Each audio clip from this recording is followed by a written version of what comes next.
तुम इतना जो मुस्कुरा रहे हो, क्या गम है जो छिपा रहे हो। तो 2020 फाइनली एंड हो गया और इसी के साथ अफसोस बनर्जी के 2020 में बनाए गए फेक नैरेटिव अब हिस्ट्री बन चुके हैं। पर पापी पेट का सवाल है, जाते जाते ये तो दिखाना ही था ना कि मैं सिर्फ मैं जीता हूं और भक्तों तुम हार गए हो। चलिए उनके नए वीडियो की ऑटोप्सी करते हैं। प्रदर्शन है वो तो जनवरी में ही शुरू हो गया था। जेएनयू में क्या एंट्री मारी हमने, मजा आ गया।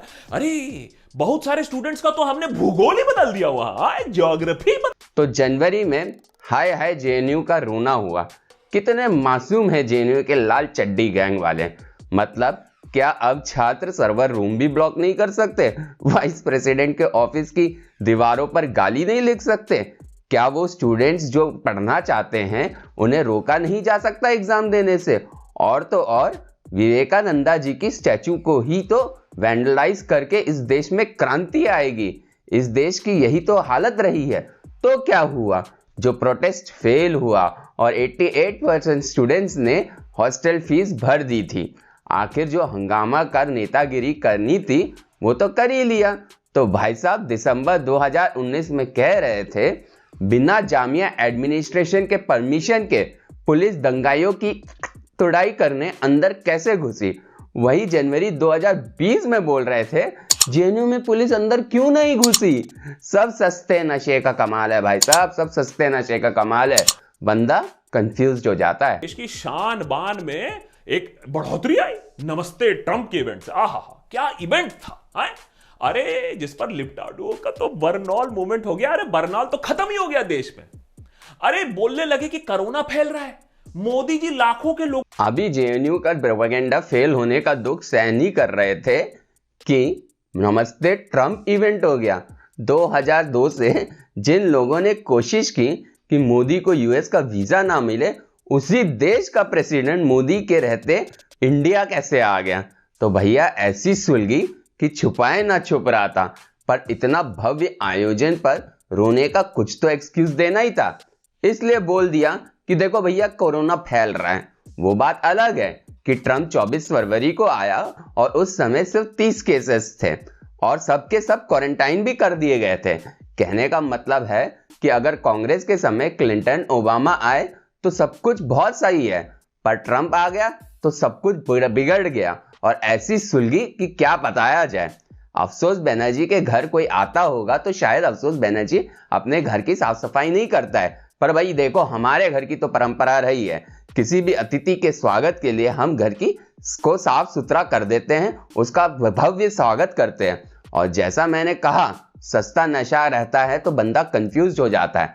ट्रंप गुजरात आया तो कोरोना फैल रहा था, पर मिसेस ट्रंप दिल्ली के स्कूल घूम रही थी तो कोरोना बिल्कुल नहीं फैल रहा था। अच्छा काम होने के बाद भी वही हुआ जो हमने सोचा था। ये शाहीन बाग गैंग, ये टुकड़े टुकड़े गैंग, ये खान मार्केट गैंग, ये मिलकर सारा ना ट्रंप विजिट का बदनाम करने लगे हैं। अरे वो तो भला हो हमारे कपिल मिश्रा जी का कि उन्होंने हालत संभाल ली, नहीं तो ये ताहिर हुसैन, शारजील इमाम जैसे लोग मिलकर दिल्ली को सीरिया बनाने की प्लानिंग कर रहे थे। और फिर आया होली का महीना, मतलब मार्च, जहां देश में लोग गुलाल लगा रहे थे। अफसोस बनर्जी का पिछवाड़ा पहले से ही लाल हो रखा था। वहां यूपी में दंगाइयों की प्रॉपर्टी जब्त कर करके उनसे वसूली की जा रही थी और यहाँ शाहीन बाग की शेरनी भीगी बिल्ली बनी कोरोना वायरस से डरकर भाग गई थी। इतनी मेहनत की प्रोपेगेंडा फैलाने में मुसलमानों का चूतिया काटा कि तुम्हारी नागरिकता ये सरकार छीन लेगी, इसलिए हटना नहीं डटे रहना। बड़े मासूम थे शारजील इमाम, नॉर्थ ईस्ट को अलग करने की तो बात कर रहे थे। बड़ा मासूम था ताहिर हुसैन, बस एसिड की बोतल, बंदूक, गोला बारूद ही तो इकट्ठा कर रखा था। अब क्या माइनॉरिटी कम्युनिटी वाला इतना भी नहीं कर सकता? क्या वो देश की सारी सड़क को ब्लॉक नहीं कर सकता? लोगों को परेशान नहीं कर सकता? ये तो उसका कॉन्स्टिट्यूशनल हक है भाई। सालों से ऐसा ही तो चला आ रहा है इस देश में। सब मिट्टी में मिल गया। I hate this corona virus भाई साहब, I hate this corona virus. 22 मार्च को बेचारे ने बहुत कोशिश की कि लोग जनता कर्फ्यू ना ऑब्जर्व करें, क्योंकि मोदी जी ने कहा है।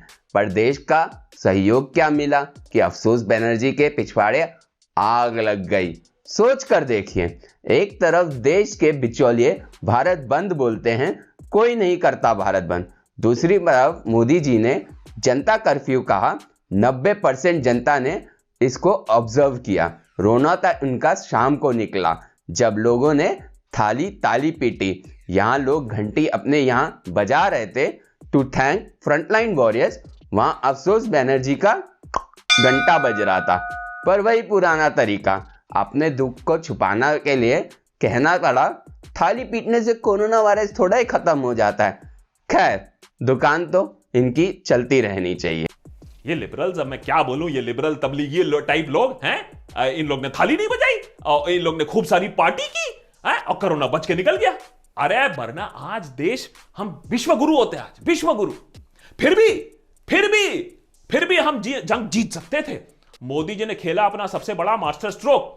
नोटबंदी के बाद देशबंदी, सब बैठो घर पे, बैठो घर पे। लेकिन फिर भी अब हम क्या बोले आप। अप्रैल का महीना मेरा बर्थडे वाला महीना, याद रखिएगा, और 11 अप्रैल को विश करना ना भूलिए। और जैसे फीका रहा मेरा बर्थडे, ठीक उसी तरह दर्दनाक रहा माइग्रेंट्स के लिए वो महीना। देश में टोटल लॉकडाउन, जो कि जरूरी था, लगाया गया। पर यहां भी बड़ी बेशर्मी से अफसोस बनर्जी ने गरीब माइग्रेंट वर्कर्स को अपनी राजनीति का ढाल बनाया।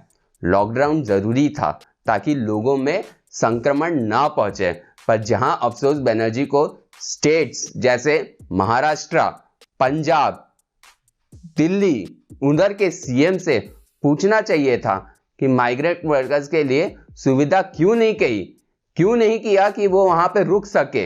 ये अपना एजेंडा चला रहे थे और मोदी जी को ब्लेम कर रहे थे।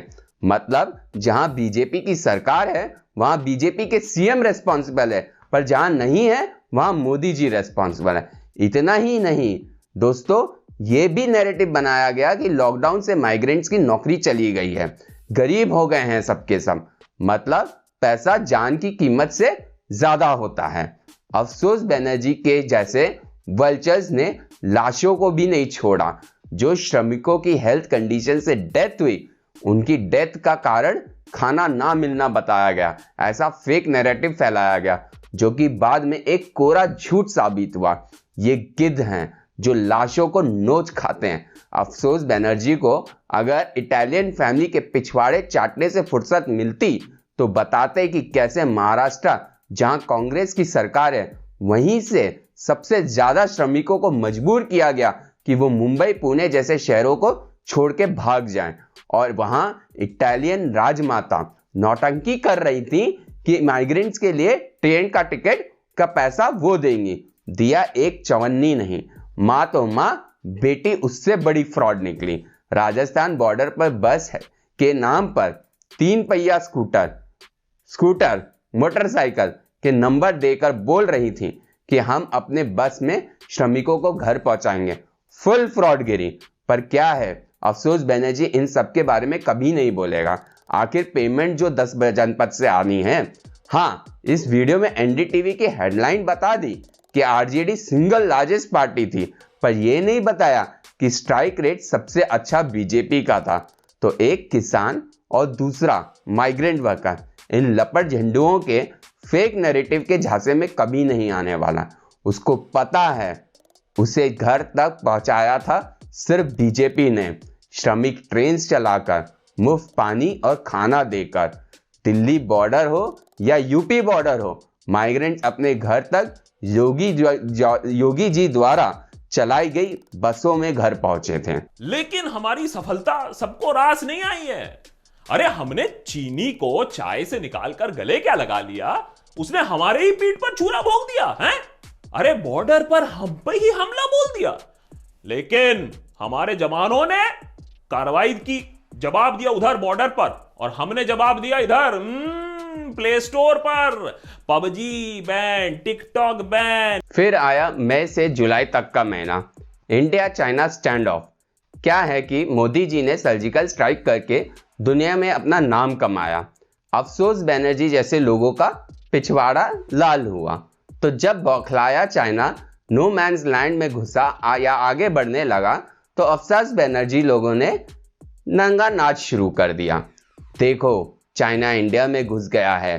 हाँ बिल्कुल, एक दो तो अफसोस बनर्जी के घर में घुसे हुए थे और घर पे कब्जा कर लिए थे।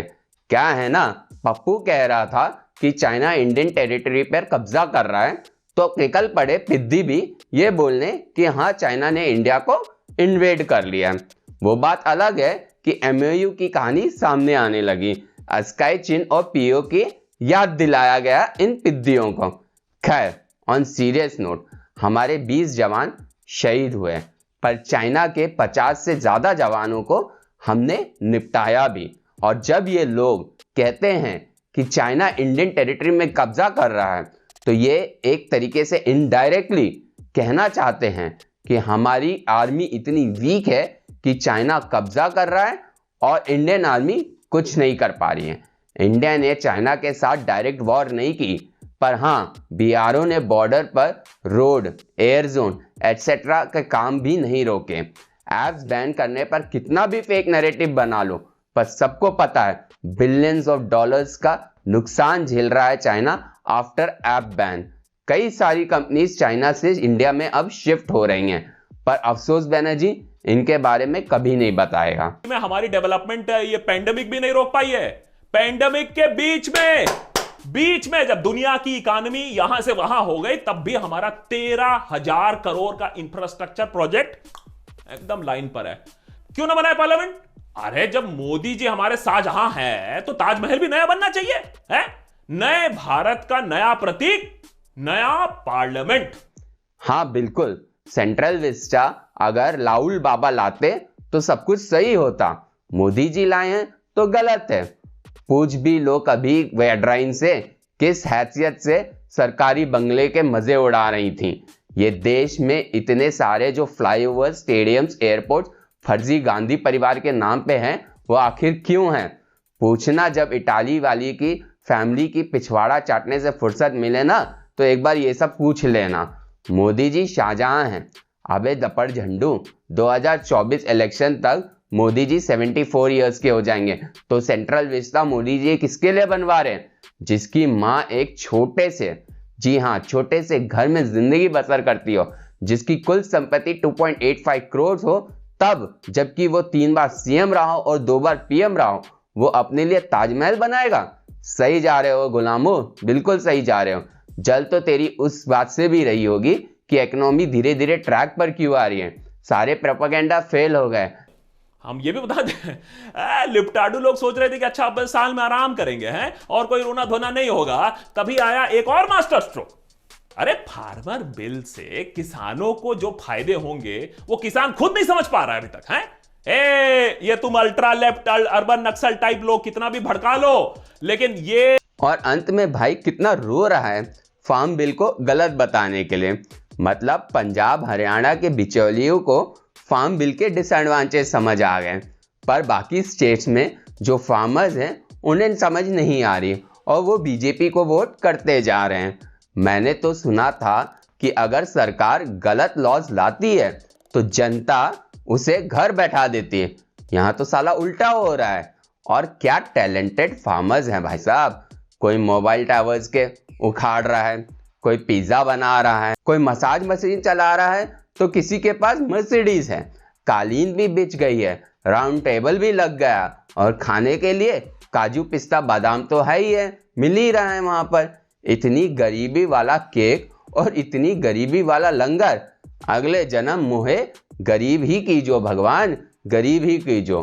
तो दोस्तों इस तरह अफसोस बनर्जी का 2020 ऐसे ही बीता। सुलगता। हर ग्रुप में एक बंदा होता है जो खुद को कूल दिखाने की कोशिश करता है। किसी दिन चलते चलते गिर जाता है, उठता है और अपने दर्द को छिपाने के लिए हंसने का नाटक करता है। बस अफसोस बनर्जी उस कैटेगरी का ही प्राणी है। इसके सारे फेक नैरेटिव्स ध्वस्त हो चुके हैं, ध्वस्त होते जा रहे हैं। तो भाई साहब अपनी सुलगी हुई को छिपाने के लिए पीजेस बोल बोलकर खुद को कूल दिखा रहे हैं। खैर, हम तो हैं ही इनको लपेटे में लेने के लिए। आप भी वीडियो को जमकर शेयर करिए, लाइक करिए और कमेंट करिए, सब्सक्राइब भी कर ही लीजिए। हाँ, मेरा अगला वीडियो जरूर देखना, एक जरूरी इंफॉर्मेशन दूंगा। आप सभी को नववर्ष की हार्दिक शुभकामनाएं। धन्यवाद दोस्तों। जय हिंद, जय भारत।